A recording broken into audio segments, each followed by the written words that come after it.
ఒడిశాలోని భద్రక్ను భారీ వరదలు ముంచెత్తాయి.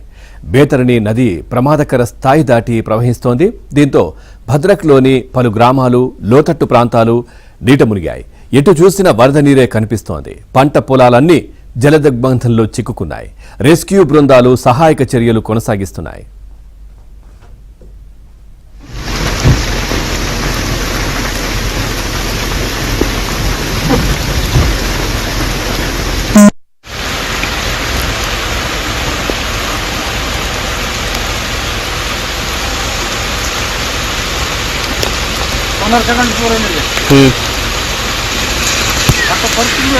ना